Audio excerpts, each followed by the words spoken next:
la terraza fantástica del Hotel Higuerón y tengo un invitado al cual conozco desde hace muchísimos años y me encanta siempre encontrarme con él. Recientemente, de estas veces que no te quieres encontrar con alguien porque fue en un hospital, me lo encontré y dije, yo quiero entrevistar a Paco Miralles. Paco Miralles actualmente jefe de internistas del Hospital Vital-Sanís Internacional, es su puesto actual, aparte está haciendo otras cosas que ahora nos contará. ¿Y por qué un médico y por qué ahora? Bueno, pues un médico, para empezar, internista, porque yo creo que es una parte de la profesión médica que en cierto modo se desconoce. Todos sabemos lo que hace un oncólogo, lo que hace un radiólogo, pero el internista es como algo que está más difuso, ¿no?, en nuestra cabeza. Y luego porque Paco es una persona con muchos valores que creo que nos puede aportar. Además, es médico de vocación desde que era pequeño. Paco, muchas gracias. Gracias a ti por invitarme. Me encontraste en un hospital, pero es que es difícil encontrar. Está siempre que el hospital. Tienes que ir al hospital casi siempre. Sí, pero es verdad que normalmente te da alegría encontrarte en una fiesta o encontrarte que en un hospital, ¿no?, o que en un entierro, que también ya tenemos unas edades que empiezas a encontrarte en otro tipo de entornos. Paco, decía que eres médico de vocación desde muy pequeño. Desde pequeño yo siempre he querido ser médico y nunca me he planteado ser otra cosa. Salvo cuando era muy pequeño, que nos reíamos mucho. Mi madre se reía mucho porque me preguntaba que yo qué quería ser de mayor. Entonces yo le decía que quería ser jefe de una tribu de indios. Pues yo me dedicaba a jugar con los indios de pequeño, los indios estos de plástico. Pero no, profesionalmente siempre he querido ser médico. De hecho, ya te digo, nunca me he planteado otra opción. Te vas a la Universidad de Navarra hace unos cuantos años Unos cuantos. a estudiar la carrera de medicina. ¿Es lo que soñabas, es lo que esperabas, es lo que esa vocación te pedían? Pues mira, la verdad es que lo de irme a la Universidad de Navarra fue no un accidente, sino fue un acierto de mis padres, porque yo no conocía la Universidad de Navarra. Yo no he estado nunca en Pamplona. De hecho, en el colegio fueron en un viaje, pero yo no pude ir, no recuerdo por qué, y nunca había ido a la Universidad de Navarra. Pero mis padres, que eran personas muy inquietas y que además se preocupaban mucho siempre por la formación de su hijo, en este caso de mi hermana y mío, llegó un día mi padre y me dijo, Paco, ¿te quieres ir a estudiar medicina a la Universidad de Navarra? Que me dijo que es la mejor universidad de España en medicina y tal. Y yo dije, pues yo encantado. Y no tenía ni idea de dónde iba. Y entonces me fui a Pamplona cuando acabé el colegio, estudié allí la universidad, la facultad, y luego me fui a preparar el MIR a Oviedo, que había una academia muy buena de preparación de MIR, que luego estuve trabajando con ellos cuando acabé la época de estudiante. Y me empecé la especialidad de medicina interna aquí en Málaga, pues porque Inma, mi mujer, tenía trabajo aquí en Málaga. Ella es abogado y tenía un despacho familiar y se vino aquí a Málaga, como tú sabes, ¿no? Entonces nos vinimos aquí a Málaga. Y hice interna, que a mí es la parte de la medicina que más me gusta. Yo quería ser psiquiatra, ¿eh? Ah, quería ser psiquiatra. Dice Sí, que los sí. psiquiatras tienen todo un poco de locura, ¿no? También de Yo, querer sanar, eso sigo de querer teniéndolo. sanar sus traumas. Sí, sí, eso sigo teniendo. Yo quería ser psiquiatra y entonces durante la carrera pedí ser alumno interno de psiquiatría y estuve un año de alumno interno de psiquiatría. Y entonces me encantó, pero me sirvió para una cosa muy importante, es para darme cuenta que no tenía que ser psiquiatra, Ah, sí. que quería ser internista.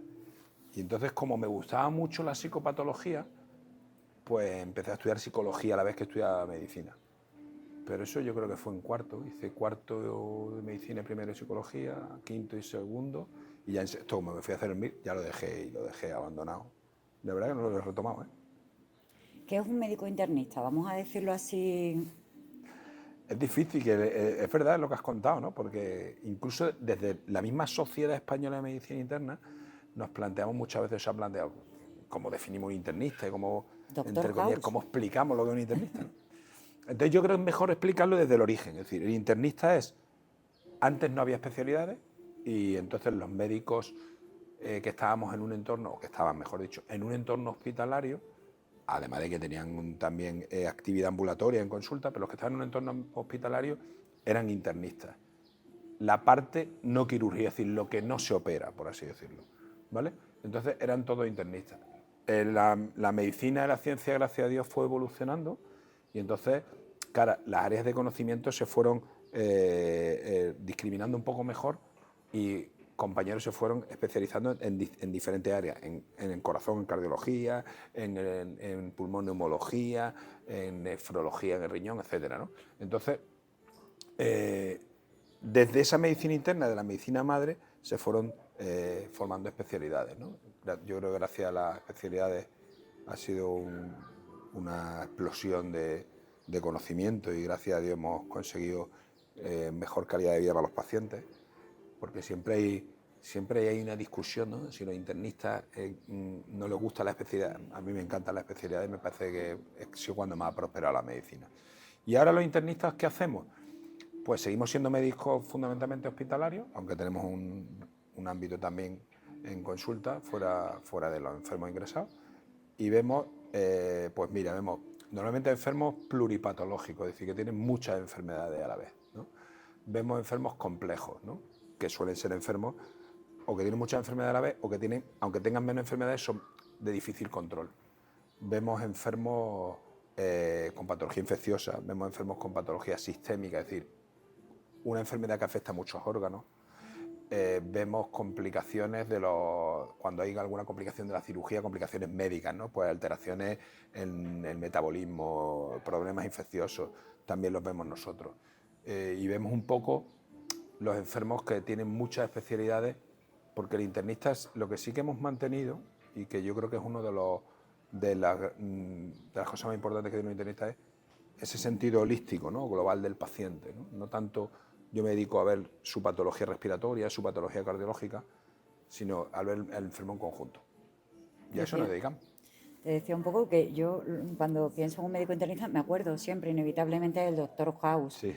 Aquella serie, ¿no?, de aquellos casos rarísimos.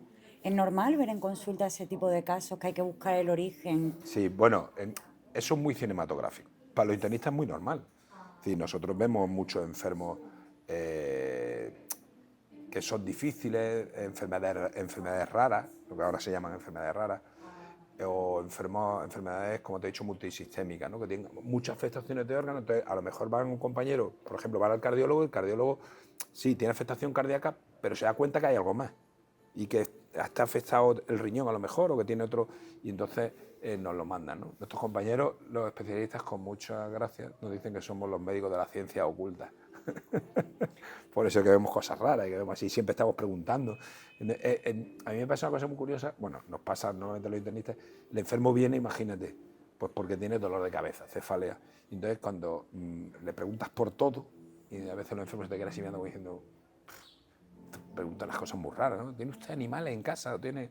Y entonces cuando ya lo tumba en la camilla y el enfermo piensa que le va a explorar por la zona que le duele, empezamos a lo mejor por los pies, ¿no? Porque lo vemos todo, lo descubrimos, le miramos si tienen manchas, entonces se quedan un poco así como diciendo, ¿esto qué hace? Entonces yo siempre le explico, mire usted, es que los internistas lo vemos, lo miramos todo, no se asuste. Has hablado antes de como una medicina más holística, ¿no?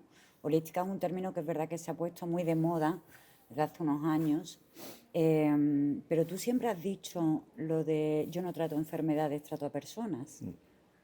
Sí, yo creo que sí, ¿no? Y además, hoy, hace un ratito, he visto una paciente que le he contado que muchas veces las pruebas te dicen, tú buscas una cosa y en las pruebas no está o no lo ves, pues porque las pruebas tienen un grado de discriminación o porque todavía está en una fase muy precoz, pero la clínica te dice que el enfermo tiene otra cosa. O sea, que el enfermo lo tiene, aunque tú no lo ves las complementarias, ¿no? Entonces, y a los alumnos también les digo muchas veces que muchas veces nos obsesionamos con las pruebas, lo que llamamos nosotros las pruebas complementarias, es decir, la radiología, las analíticas, ¿no? Que efectivamente son, como su propio nombre indica, pruebas complementarias y que nos ayudan muchísimo. Y sin eso sería imposible hoy verlo en los pacientes y diagnosticar a los pacientes. Pero es verdad que cuando dicen, ¿y esta placa? ¿Una placa? Es que no se ven pruebas, se ven pacientes, se ven personas con una enfermedad, dos enfermedades, pero personas enfermas. Porque esa analítica en un contexto puede no tener ninguna relevancia, pero en otro puede ser súper importante. Entonces yo creo que hay que ponerlo todo, y yo creo que ese es el valor, no solo del internista, sino debería ser el valor de todos los médicos, ¿no? Contextualizar y no perder esa visión global del paciente, aunque te dediques solo a un órgano, eso es lo de menos. Tanto que se habla ahora mismo de bueno, tú estás en la privada, pero se habla muchísimo de la sanidad, de la falta de atención por parte de los médicos, porque ellos a su vez no disponen de tiempo suficiente. O sea, es como un poco la pescadilla que se muerde la cola, ¿no? ¿Realmente tú crees que al paciente se le dedica, en general, la atención que necesita como para encontrar eso, la raíz de no solamente el mandarle pruebas, sino en sentarte con el paciente, buscar qué le pasa? Bueno, yo creo No que sé si me estoy explicando bien. sí, sí, perfectamente, pero yo creo que indudablemente, por ejemplo, mis compañeros de atención primaria para mí son auténticos héroes, ¿no? O sea, que sean capaces de ver un paciente en 7 minutos, en 10 minutos, y eso que ahora los tiempos han mejorado, a mí eso me parece una heroicidad, ¿no? O sea, también es verdad que los internistas solemos necesitar más tiempo por lo que te he dicho, ¿no? Porque como son pacientes más complejos tenemos que preguntar mucho, tenemos que ver, son pacientes muchas veces mayores que les cuesta trabajo contarte y a ti te cuesta trabajo entenderlo, pero yo creo que efectivamente uno de los problemas que tiene el sistema, uno de ellos es no tenemos tiempo para dedicar a los pacientes. Mira, hay estudios que es sorprendente, ¿no? Esto hay que contarlo con cierto cuidado, pero está publicado, ¿no? Si los médicos dedicamos más de 1/3 de nuestro tiempo a labores administrativas, a rellenar documentos, a escribir al ordenador, a pedir no sé qué, a ir a buscar no sé cuánto.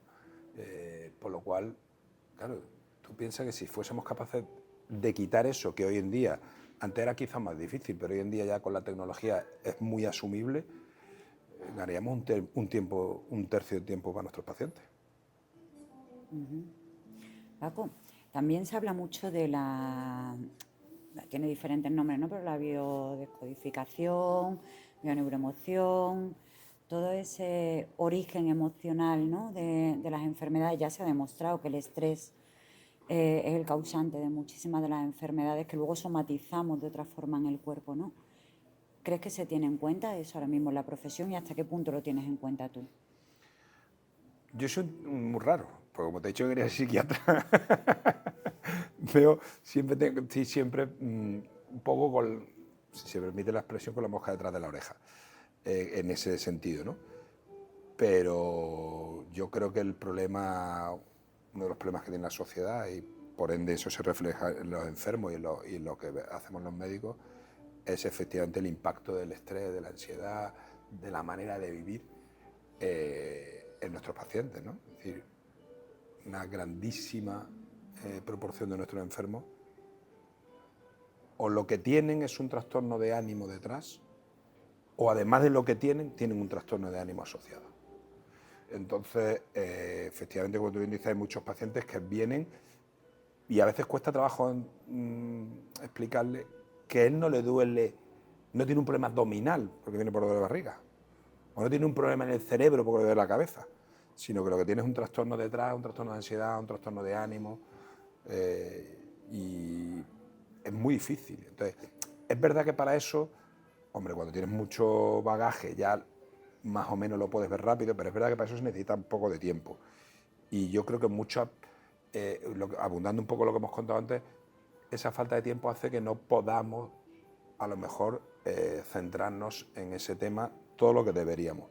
Y yo creo que hay muchos pacientes o hay muchas personas que no tienen tratamiento adecuado porque no... Sí, porque va el síntoma y no al origen, ¿no? Porque su de la profesional no ha sido enfermedad. capaz de tener tiempo de rascar y de saber, joder, pues además, efectivamente, de que el enfermo pueda tener una diabetes, lógicamente, pero quizás detrás tiene un trastorno de ánimo o que tenga una enfermedad pulmonar crónica, pues probablemente pueda tener un trastorno de ánimo detrás.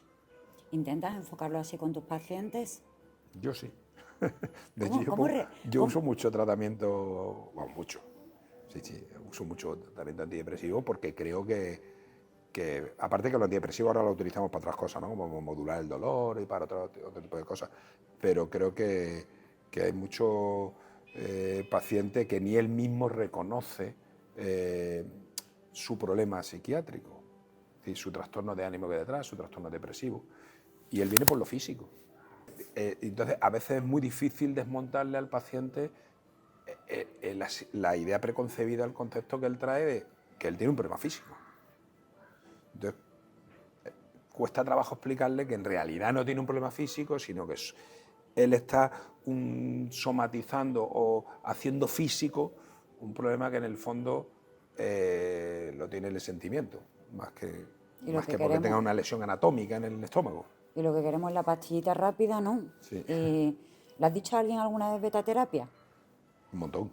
¿Y qué te dicen? Bueno, yo a terapia no les digo, ¿sabes por qué? Porque yo no soy psiquiatra. Pero sí que les recomiendo que tengan ayuda bueno, que igual hay alguna persona que puede ayudar, el psicólogo, creo que tiene que tratarlo el psiquiatra. Es verdad que los síndromes depresivos, trastornos de ánimo leves, los podemos abordar desde el punto de vista de la medicina interna, de la medicina de familia. Cuando uno tiene cosas más complejas, yo creo que para eso hay profesionales que saben mucho más que nosotros, pero yo lo digo un montón. Y digo otra cosa un montón, que a muchos enfermos, no vaya usted más médico. Porque el problema probablemente no es tanto un problema médico, no es un problema físico, por así decirlo, sino es un problema, como he dicho, ¿no? Está más atrás. No, ¿nos gusta ser víctimas? Estamos un poco enganchados. Bueno, yo creo que la sociedad en general nos lleva a una... no sé si tanto víctima, Ana, pero sí que es verdad que cuando tú vas a una consulta a un médico, pues abres un poco tu corazón, ¿no? Y abres tu mente y quieres aprovechar esos 15, 10, 20 minutos que tienes para intentar sacar, explicar e intentar sacar una solución, ¿no? Entonces, muchas personas vienen a la consulta y no es que se sinceren, sino que necesitan hablar con alguien y contarle cosas pues que no pueden contar en otro sitio, que no tienen otra persona. Y es verdad que a veces en la medicina hay situaciones en las que dices, bueno, esto a lo mejor tampoco debería yo saberlo, o no sería necesario que lo supiera. Pero es verdad que llegas a una situación de confianza con el paciente, o el paciente te tiene tal, no sé si confianza, porque es verdad que a lo mejor la primera visita no tienes confianza con el paciente todavía, pero sí que un poco el paciente te ve como su alivio, ¿no? Te ve como, se ve la necesidad de contártelo, para ver si tú le puedes aliviar, ¿no? ¿La soledad enferma? Muchísimo. Yo creo que la soledad probablemente es una de las enfermedades del siglo XXI y de la sociedad que tenemos. Yo creo que la soledad, pero no lo digo yo, eso está publicado, o sea que la soledad produce más mortalidad, está publicado en un montón de artículos científicos, y que la soledad produce más mortalidad y la soledad produce más morbilidad, es decir, más enfermedad, ¿no? Pero a mí me parece que la soledad es más una enfermedad que desgraciadamente los médicos podemos ayudar poco. No lo he dicho bien. No tenemos un tratamiento tan efectivo, ¿no? Podemos ayudar mucho, pero es verdad que nosotros podemos ayudar en los 15 o 10 minutos con los que estás con el paciente. Pero sí, la soledad a mí me parece que es un auténtico drama. Y es verdad que yo creo que la soledad también hay que entender el estar solo o el sentirse solo. Hay gente que está sola y no se siente sola. Todo el mundo hemos querido alguna vez, necesito estar solo. Sí, por supuesto. Pues quitarte del medio. Y es maravilloso claro, ese momento. Y aislarte y tal. Pero hay un montón de gente, y yo lo veo en la consulta, yo y cualquier compañero, que a pesar de estar con mucha gente, está solo. Y viceversa. Hay mucha gente que vive sola y que está sola, pues porque no tiene pareja, porque desgraciadamente ha fallecido, porque se ha separado, y no se siente sola. Entonces, yo creo que la soledad que mata es el sentimiento de soledad, más que el de estar solo. Leí hace poco, bueno, esto puede no tener ninguna base y decirme que esto la perdida, Seguro pero que sí la tiene, hombre. leí y la verdad que me hizo sentido, ¿no? Que el Alzheimer o la demencia, que cada vez además también está apareciendo en personas más jóvenes, también es una forma de rendirse. O sea, cuando esa persona inconscientemente se rinde, ¿no?, de la vida, se cansa a lo mejor de llevar el timón o de... y leían el artículo que me parecía súper interesante, que han enfermado de Alzheimer y ha muerto personas de Alzheimer muy cultivadas, porque luego dicen, lee mucho, tal, gente que de pronto se muere la mujer, hasta aquí hemos llegado, ¿no? Se jubila, hasta aquí hemos llegado y aparece la enfermedad. ¿Qué piensas de eso? Bueno, vamos, yo creo que los trastornos cognitivos, el Alzheimer o trastornos cognitivos le llamamos a todas las enfermedades que producen déficit de memoria, ¿no? Deterioro de capacidad no solo empiezan con un deterioro de la memoria, luego ya sabes que empiezan con, pierden la capacidad de hacer cosas, incluso el lenguaje. Entonces, el trastorno cognitivo, muchas de las enfermedades dentro de la esfera del trastorno cognitivo tienen una clara componente biológico, es decir, pues por ejemplo el Alzheimer, sabemos que uno de los problemas que tiene el Alzheimer es que se deposita una proteína anómala, ¿no? Y entonces hay algunas enfermedades que producen determinados componentes físicos, ¿vale? Además de que tengan un componente genético. Pero a mí me parece que cada vez tiene más lógica y yo siempre lo he pensado, ¿eh? Lo que pasa es que es verdad que cada vez está cogiendo más valor, no solo el componente biológico, sino lo que hay detrás. Es decir, intentar, por ejemplo, justificar los trastornos psiquiátricos, por poner un ejemplo, solo en un concepto biologicista, me falta un neurotransmisor, sea la dopamina, sea la serotonina, creo que eso tiene un recorrido corto, porque la depresión no solo surge porque falta un transmisor, un neurotransmisor, o una determinada área del cerebro puede funcionar mal, sino por el acumulado de tus vivencias, ¿no? Lo que no sabe, o al menos yo no lo sé, ¿qué viene antes? Si la gallina o el huevo, ¿no? Yeah. Si el enfermo empieza a estar, la vivencia hace que te encuentres mal y eso condiciona un defecto a nivel de neurotransmisores, probablemente se solapen las dos cosas. Pero yo creo que intentar responder solo con un concepto biologicista a mí me parece un error. Precisamente, a lo mejor es porque como soy internista tengo ese concepto holístico que te he dicho y creo que la persona enferma no es un ser biológico enfermo, sino que es algo más allá. Es decir, la persona implica no solo el tener moléculas y el tener, sino cómo te afectan todas tus vivencias, tus sentimientos, tus relaciones. Entonces, yendo a lo que tú has contado de, ¿puede ser que se rinda? Hombre, hay una base biológica, indudable, pero yo creo que ese componente es brutal. Ese componente es brutal y ese componente pesa un montón. ¿Cuánto pesa? No lo sé. ¿Sabes lo que pasa? Que los médicos, que yo hago una crítica muy feroz con esto y siempre lo digo, y parece que me estoy echando tierra encima, pero los médicos somos muy prepotentes en ese sentido, porque todo lo que no sabemos no es que lo ignoremos, por así decirlo, o no lo tengamos en cuenta, es que tendemos a despreciarlo. ¿Por qué? Pues porque tú piensas, y eso lo vemos ahora mucho en la Facultad de Medicina, el médico, el chaval que entra ahora en medicina, tiene un 13, un 12 y medio, que me parece una barbaridad, ¿no?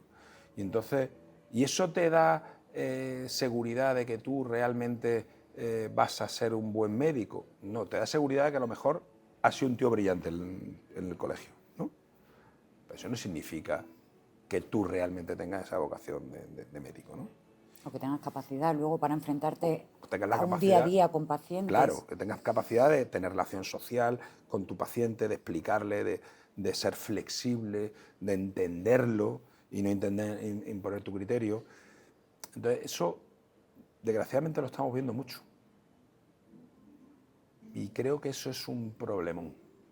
Porque, claro, si solo nos creemos nuestra parte biológica, cuando los médicos solo nos creemos nuestra parte biológica, al final te convierte en un técnico de salud humana. Punto. Pero tú que has hablado varias veces de la sociedad, voy a dar yo también mi opinión en este sentido. Creo que al final estamos en una sociedad muy de eso, muy de valoración de notas, muy de que realmente no valoras a una persona por unas notas o por su capacidad de estudio, se deberían tener en cuenta más factores, pero no solo ahí, en los profesores, que lo que hacen es una oposición, ¿no? Como una oposición mide que una persona esté capacitada o sea un buen profesor, ¿no? Es complicado. Bueno, ¿es complicado o no, Ana? Yo creo que es todo tener un poco, quizás las ganas o ser innovador. Mira, cuando yo tengo una hija que estudia medicina, está en tercero de medicina en la Universidad de Navarra, donde su madre y yo estudiamos, nosotros queríamos que fuera Navarra, Pues porque pensábamos que es una buena universidad y porque además como estudiamos allí, pues bueno, tenemos cierto componente sentimental, aunque si te he de ser sincero, creo que pesaba mucho más la calidad De la en la formación, ¿no? ¿no? Pero mira, a mí me sorprendió, esto te lo quiero contar porque mi hija era una persona brillante y estudiosa, y tenía, probablemente a lo mejor hubiese tenido opciones de entrar en la pública, pero decidimos que la opción privada. Y a mí me sorprendió, cuando pagaban los exámenes de medicina, que hubo una de las facultades que no le preguntaban de física, de química, de matemáticas, porque no hace falta, porque eso ya viene reflejado en las notas de COU, más de COU, no soy antiguo yo, Sí, sí, bueno. de Yo segundo de también sigo bachillerato, diciendo COU. de segundo de bachillerato, oye, primero, quiero decir, y de selectividad, no tiene sentido. ¿Qué sentido tiene que tú te lo hayas estudiado y yo, si quieres ser médico, te voy a preguntar el peso químico del sodio? El examen de esa facultad que te digo era brutal, porque era casi como un test psicológico, de ver tu personalidad, de ver tu capacidad de enfocar los problemas con las personas. Y me encantó tanto, al final no se fue a estudiar esa facultad, porque te digo, se fue a Navarra, y me encantó tanto que le escribí al decano una carta y le di la enhorabuena. Le dije, mira, soy el padre de... por cierto, la cogieron en esa facultad, pero al final no fue. Y le dije que me había encantado y que me parecía brutal. Incluso en la Universidad de Navarra, cuando fui, tuve la oportunidad de estar con algunas personas del rectorado en una ocasión y se lo conté. Digo, yo creo que deberíais de reenfocar un poco, porque creo que es donde... Porque realmente, lógicamente, la medicina y carreras técnicas, pues se necesita tener un buen expediente, se necesita ser o al menos haber demostrado capacidad de estudio, pero se necesitan otras muchas cosas. Si no... ¿Cómo va a cambiar todo esto la inteligencia artificial? Ahora que estamos hablando de formación, porque a mí, por lo menos que claro, soy como mis hijos dicen, una boomer, ¿no? Y llega el ChatGPT y me llegan unos análisis, antes de ir al médico ya los he mirado, ¿no? En el ChatGPT y me hace el análisis o me describe, ¿no? Lo que se supone que tengo y cómo tengo los valores. Supongo que esto, llevado a programas específicos de inteligencia artificial enfocada a la medicina, tiene que estar siendo brutal. Brutal. Mira, yo estoy muy metido en inteligencia artificial en medicina.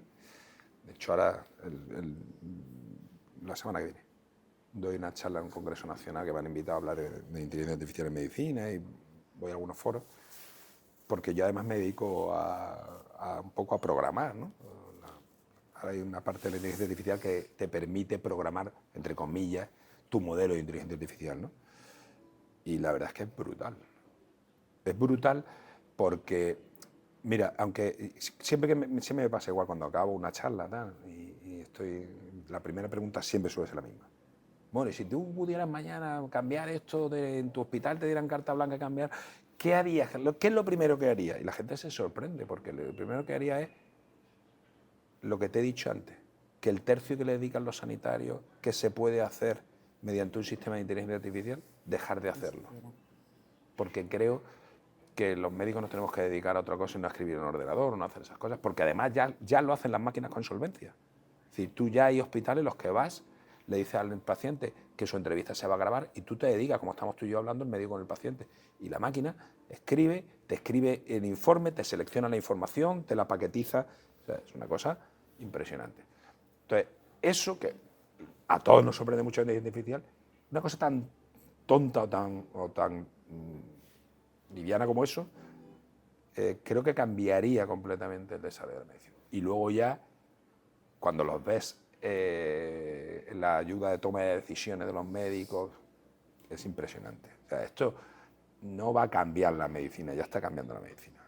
¿Tú crees que la medicina que va a ejercer tu hija No tiene nada que ver. no tiene nada que ver con la tuya? No va a tener nada que ver.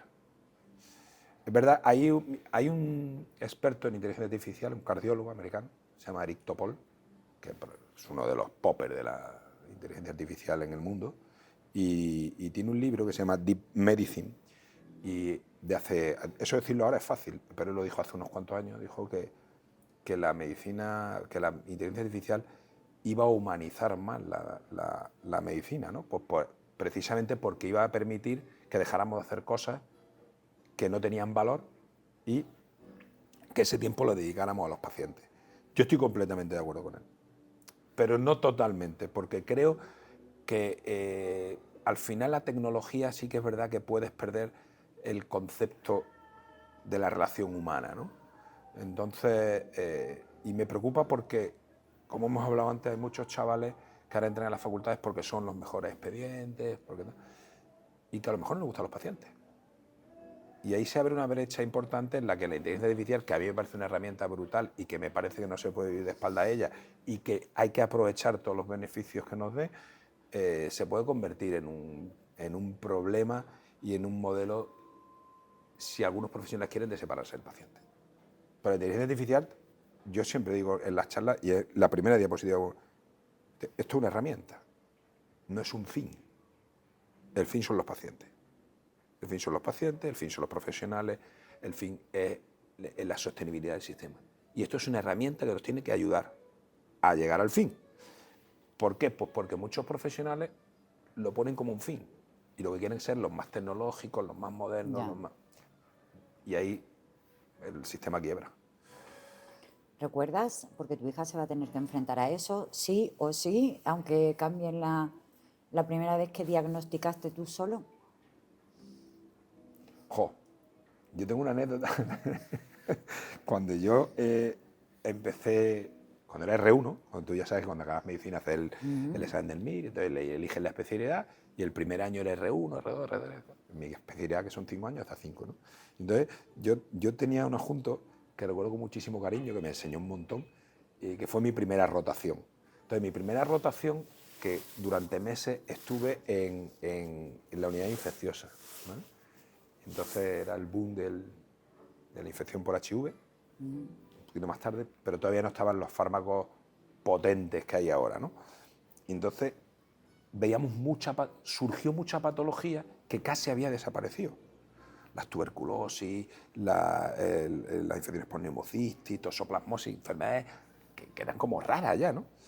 Y entonces me acuerdo que, claro, como yo estaba allí y todo lo que veíamos era muy chulo, y porque ya te digo, era todo además muy florido. Me acuerdo que mi adjunto me pone así, pum, me pone un día una placa. Yo estuve, ahora hacemos así para poner, o sea, antes hacíamos así para poner las placas en los lectores, ahora ya los ven en el ordenador. Y me dijo, ¿qué tiene el enfermo? Y entonces yo dije, claro, yo pensando lo más raro del mundo. Yo decía, si me ha puesto una placa allí, tiene que ser lo más raro del mundo. Y me dio una lección que me pareció brutal. El enfermo tenía una neumonía, ¿vale? Y me dijo, que yo luego he dicho de ejemplo, dice, vamos a ver. Se enfadó porque yo, pues no sé, pues tendrá no sé qué, tendrá... Claro, yo solo decía cosas raras. ¿Pero cómo va a tener eso? Vamos a ver, si tú vas por el campo de una tapa y detrás de 2 orejas, cae un burro, una cebra. Y digo, yo muy seguro de mí mismo, bueno, pues un burro, pues ya está. Si yo te pongo una placa, el enfermo tiene una neumonía, no le des vuelta, ¿no? Fue la primera vez que yo le dije una de las opciones a la neumonía, pero claro, luego le dije 25 cosas que eran todas rarísimas, que de las cosas que no ves nunca. Y yo creo que esa fue la primera vez. Y entonces, como él me lo hizo muy liviano, lo llevé con suavidad. ¿Qué te han enseñado los enfermos? ¡Jo! ¿O qué te ha enseñado? Voy a ir más allá. ¿Qué te ha enseñado la enfermedad? A ti, a Paco. Pues mira, yo he tenido la suerte, y esto que puede parecer un poco frívolo, pero te lo digo de verdad, he tenido la suerte de estar enfermo. Y digo he tenido la suerte porque gracias a Dios ha salido bien. Si hubiese salido mal, pues lo contaría de otra forma, ¿no? De estar ingresado a un hospital la última vez hace 3 años, o 2 años, ya no me acuerdo, por un tema de la cirugía de columna, que lo pasé muy mal, hice una neuropatía, bueno, un follón. Y a mí me enseñó un montón. Me enseñó sobre todo porque yo siempre había estado al otro lado. Ya había tenido cosas banales, me habían operado alguna cosa y tal, pero cosas más banales. Y siempre lo había visto desde el otro lado. Y entonces, pues, claro, tú, aunque eres médico, intentas ponerle cariño a las cosas, suavidad, pero a veces pues pierdes muchas veces ese tacto y parece como que el enfermo como que no te hace caso. Cuando estás al otro lado de la mesa es brutal porque te das cuenta lo desarmado que estás y Lo vulnerable, lo ¿no? vulnerable que eres. Y yo no podía moverme. Yo no estuve varios meses de baja porque físicamente no me podía mover. Y entonces dependía de todo, en este caso de mi familia, y era la sensación de vulnerabilidad, de debilidad, de que no somos nada, y de cómo me sorprendió la humildad que tienen los enfermos. Pues, tío, estar malo y venir a contarle a uno que no conoces de nada, que de acuerdo que se lo cuentas porque quieres que te cure. Ya, pero es que hay cosas que cuesta mucho trabajo contar.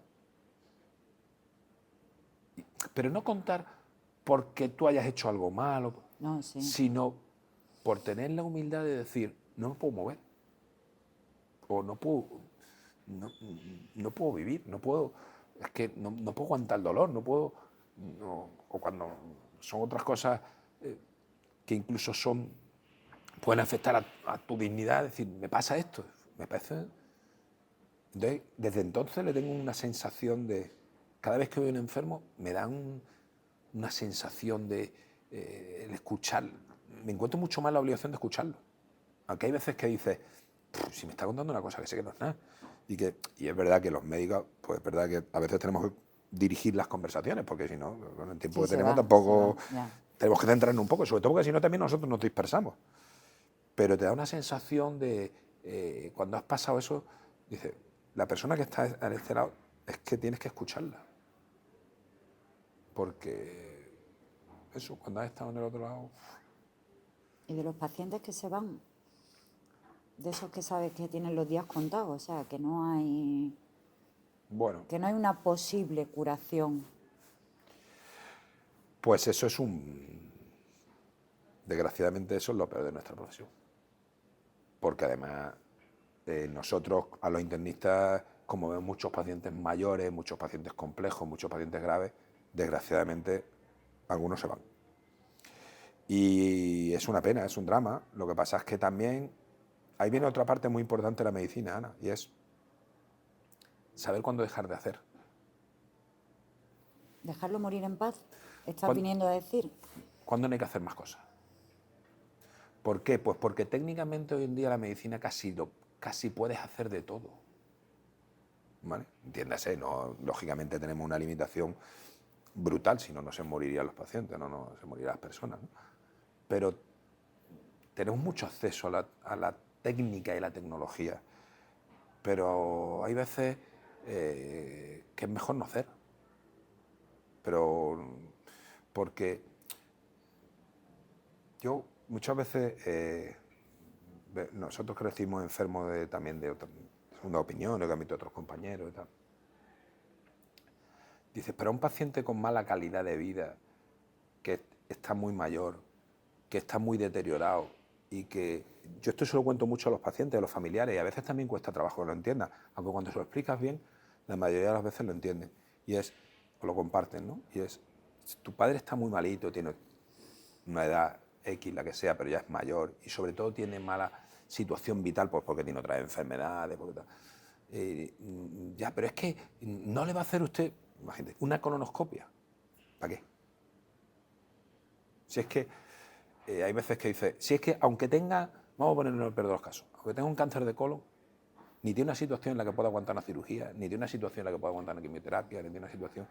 Y a veces prescribimos de una forma muy alegre los médicos.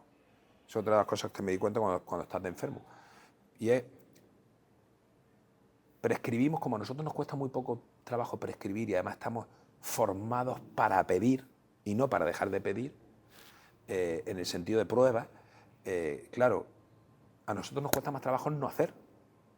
Porque lo cómodo es que si tú vienes con un dolor de cabeza, una vez pedirte un escáner. Eso es lo más cómodo. Tardo menos. Hablo contigo, te pido un escáner.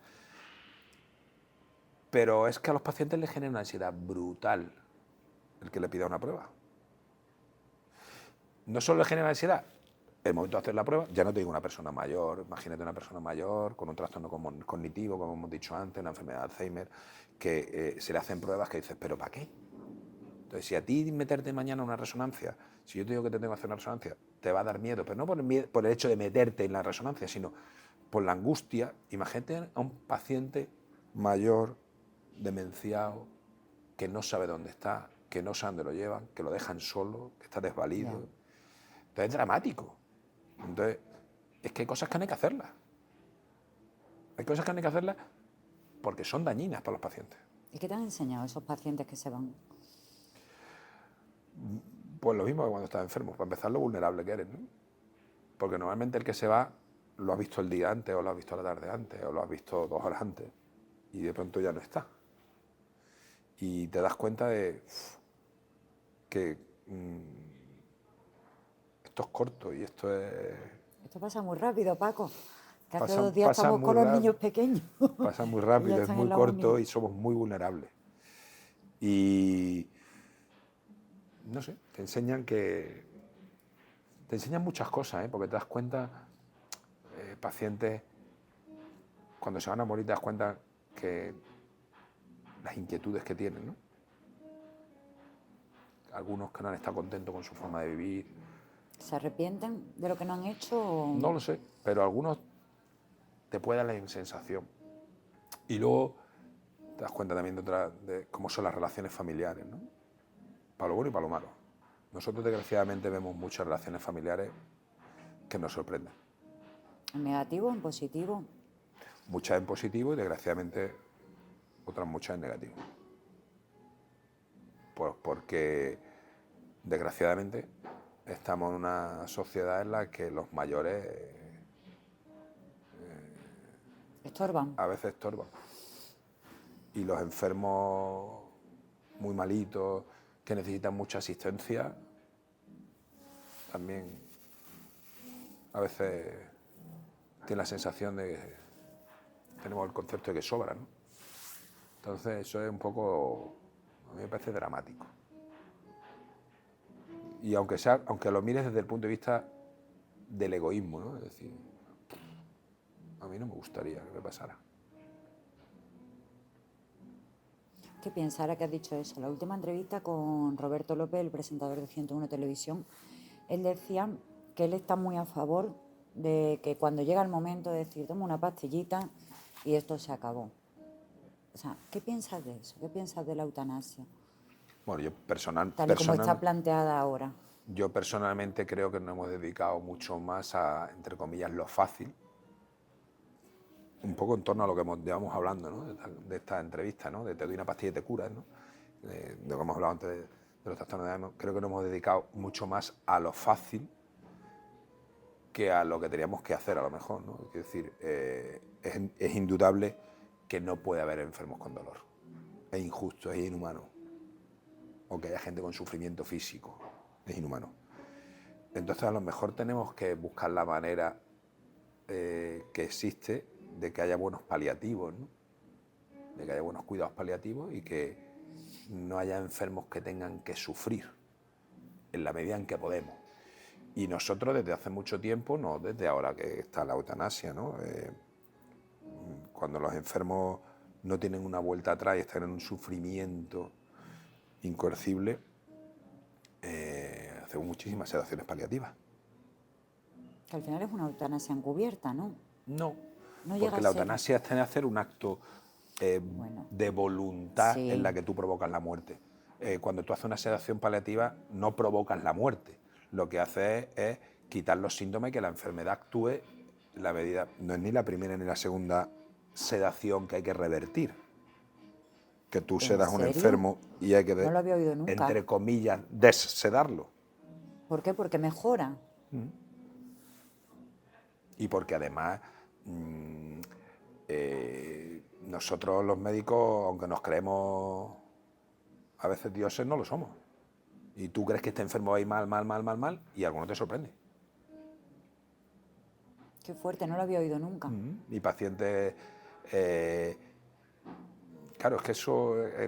quiero decir, por eso hablábamos antes, ¿no? De que no solo tiene todo un concepto biológico, sino más allá, quiero decir, un trasfondo más allá, ¿no? Y es pacientes que te piden que no los cedes porque su hijo, que está, me lo invento, en Argentina, quiere venir y que lo vea y tal, y este señor o esta señora aguanta tranquilamente y el día que ve a su hijo se muere. ¿Cuántas veces has oído tú, no? Mi abuelo se murió y a las 2 semanas se murió mi abuela de pena. Y eso viene en los libros. Hay cosas en medicina que no vienen en los libros, pero pasan, ¿eh? Que yo se lo digo mucho a los estudiantes. ¿Qué explicación tiene eso? Que siempre se ha dicho, la pobre se murió de pena. A lo mejor el día de mañana tiene una explicación científica. Yo no la conozco. Pero ¿qué pasa? Pasa. Eso te lo garantizo porque yo lo he visto. Mira, con respecto a la sedación, yo sé que tú eres una persona, no sé si ahora mismo eres practicante, si ejerces. Lo soy. Pero sí que tienes una formación católica. Recuerdo que oí que lo de la sedación, si lo vas a hacer, la persona a la que se la vas a poner, si sigue estando consciente, evidentemente, es muy importante hacer esa despedida. Que sea consciente de, o sea, no vale lo de no le vamos a decir nada, sino que sea consciente de que se va, porque para su alma luego es mucho más fácil hacer el tránsito que si lo engañas, ¿no? Que si sin decirle nada, venga, que te vas a dormir y se queda ahí la historia. ¿Qué piensas de eso? Fíjate, yo ahora me voy a poner más materialista, ¿no? Vale. Me voy a olvidar del alma. Vale. Y es, a mí me parece que hay que decírselo porque es un sentido de justicia. Yo tengo muchas, no peleas, pero muchas conversaciones con la familia. No le diga a usted nada. Entonces yo siempre le digo lo mismo. ¿A usted le gustaría que se lo dijera? Hombre, a mí sí. Ah, y a su padre no.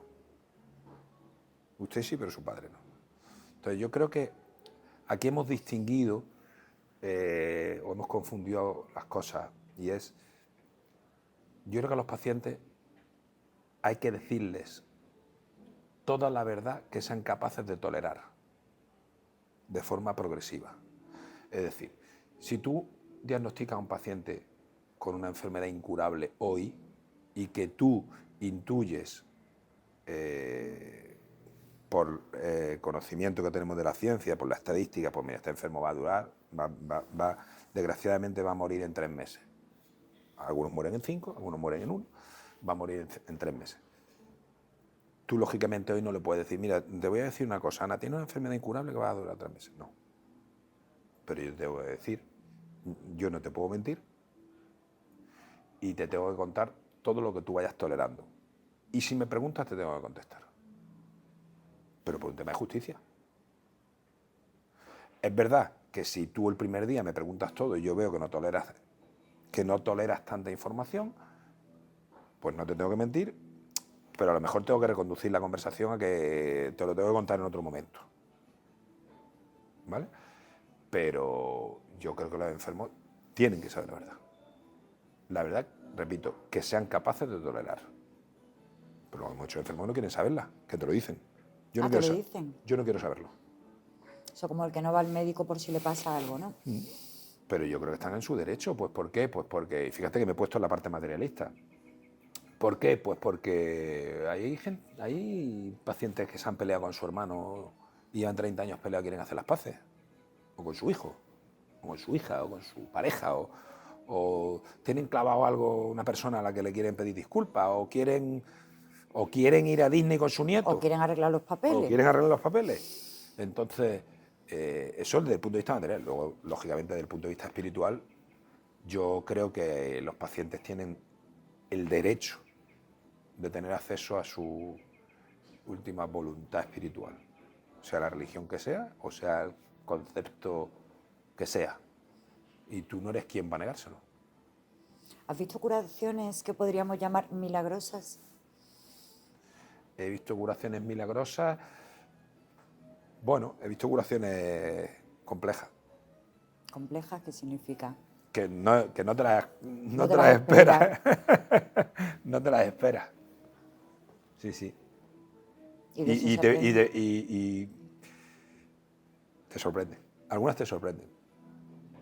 ¿Y qué explicación Yo, encuentras fíjate, ahí? a pesar de que soy creyente, Ana, y soy practicante, mi mujer muchas veces se ríe de mí porque yo soy súper racional. Y entonces yo siempre hago una crítica muy feroz de eso, de, no, pero es que ha pasado. A ver, yo creo que hay cosas que no sabemos y cosas que probablemente mañana lo que hoy pensamos que era de una forma es de otra. Eso ha pasado en la ciencia, ¿no? Y a lo largo de la historia. Y eso es innegable. A pesar de eso, creo que hay cosas que nos quedaremos sin saber, ¿vale? Un poco volvemos a lo de antes. ¿Cuánto pesa lo biológico y lo que no es biológico? Yo creo que eso nunca lo llegaremos a saber, porque es una cosa, es algo que está en el entorno de la persona y son cosas difíciles de medir, ¿vale? Pero sí, hay cosas que te llaman mucho la atención, te sorprenden. Las ves y te sorprenden.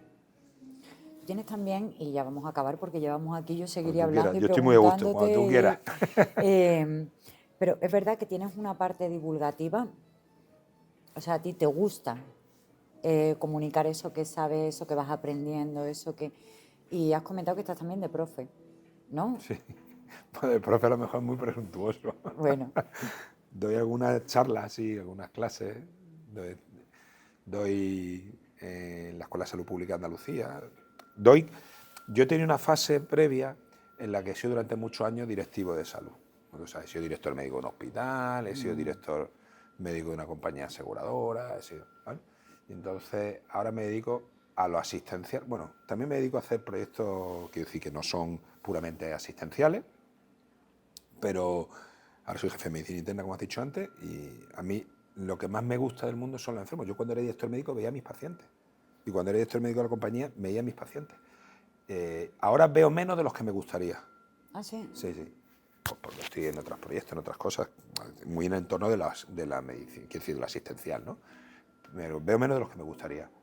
Pero sí, doy clase a directivos en la Escuela de Salud Pública de Andalucía y en el Instituto de San Telmo. ¿Y qué tal A la directivos de salud. experiencia? Bueno, bien, yo creo que preguntar a los alumnos. Bien, la verdad es que muy bien. Yo me lo paso muy bien. Y además, claro, yo lo paso muy bien, pues porque, para empezar, hablo de lo que me gusta, que es inteligencia artificial, gestión, pero siempre muy enlazado con el paciente, ¿no? Porque yo creo que otra cosa no tiene sentido. Entonces, ahora es mucho más chulo que antes, porque como ahora no soy directivo, puedo hablar de la dirección de cosas que además te puedes permitir decir, pues yo lo hice así y lo hubiera hecho de otra forma, Ya. o creo que hay que hacerlo así, ¿no? Porque ya nadie te juzga como directivo. Tus hijos, una hace medicina y los Una hace otros... medicina. Los otros tres. Otra estudió también en la Universidad de Navarra y hizo una cosa así que suena muy rimbombante, que se llama Economic Governance and Leadership, que es economía económica es un modelo de económica así un poco especial, porque está muy enfocado a la formación en el extranjero. Entonces tuvo varios cursos fuera, varios periodos fuera y trabaja en consultoría en Madrid. Luego tengo una tercera de medicina, la segunda, que es Paula. La primera es Inmaculada, Paula. Y luego tengo dos niños mellizos, son Paco e Ignacio, y están estudiando primero de empresarial económica en Pamplona también. Los dos iguales, sí. Pero es que además los dos físicamente son súper parecidos. Hay gente que no los distingue. Mucha gente. Cuando digo mucha gente, es mi madre, por ejemplo. Sus abuelos no los distingue. Les cuesta trabajo distinguirlos. Si tuvieras que darles únicamente un consejo a los cuatro, ya no solo la que hace medicina, un consejo que se quedará ahí para siempre, para su vida, porque es verdad que los padres decimos muchas cosas en el día a día, en conversaciones más puntuales, pero algo que se quedará para el resto de su vida. Que sean buenas personas. Sean buenas personas. Que además yo se lo digo mucho. Y ser buena persona no significa que te pisen ni que te pisen. Ya. Yo siempre digo una frase también a mi hijo, y es, nunca seáis fuerte con los débiles ni débiles con los fuertes. Ser buena persona no implica eso, ni humillarte, ni tal, ni llevar razón, ¿no? Pero que sean buenas personas. Pues Paco, muchas gracias. Gracias a ti. Con ese mensaje nos quedamos. Muchas gracias. A ti.